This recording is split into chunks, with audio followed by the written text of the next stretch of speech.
Gangapur police ठाण्याच्या dashing महिला वरिष्ठ पोलीस निरीक्षक तृप्ती सोनवणे यांच्या पथकाची दमदार कारवाई। घरफोडीच्या 11 गुन्ह्यांमध्ये फरार असलेल्या सराईत गुन्हेगाराला बेड्या ठोकल्या आहेत।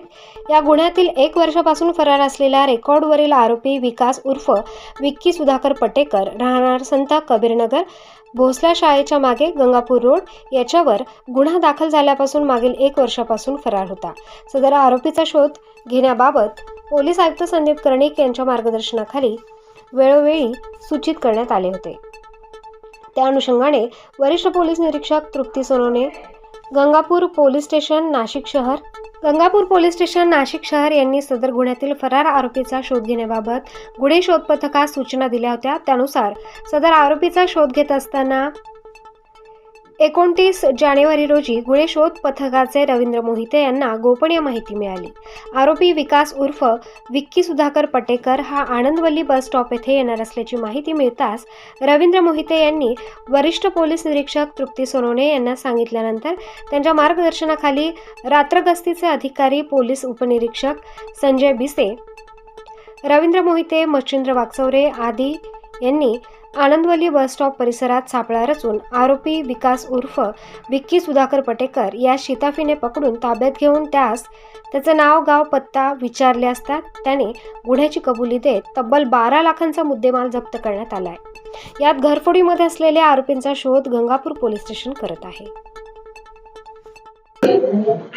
माननीय पोलीस आयुक्त नाशिक शहर व माननीय DCP पोलीस उपायुक्त श्री किरण कुमार चव्हाण साहेब यांच्या मार्गदर्शनाखाली गंगापूर पोलीस स्टेशनच्या वरिष्ठ पोलीस निरीक्षक श्रीमती तृप्ती सोनवणे मॅडम यांच्या मार्गदर्शनाखाली गंगापूर पोलीस स्टेशनचे गुन्हे शोध पथकाचे अधिकारी अंमलदार यांना फरारी आरोपितांचा शोध घेणे कामी यापूर्वी वेळोवेळी आदेशित त्यांनी केलेले होते।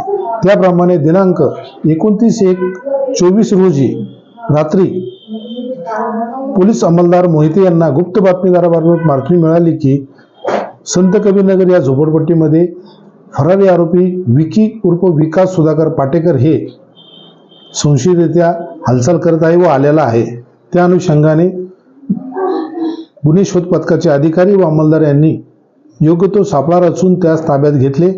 त्यास ताब्यात घेतल्यानंतर त्याचे रेकॉर्ड तपासले असता त्याच्यावरती नाशिक शहरातील एकूण 11 गुन्हे दाखल असल्याचे व त्यात तो फरारी असल्याचे निष्पन्न झाले।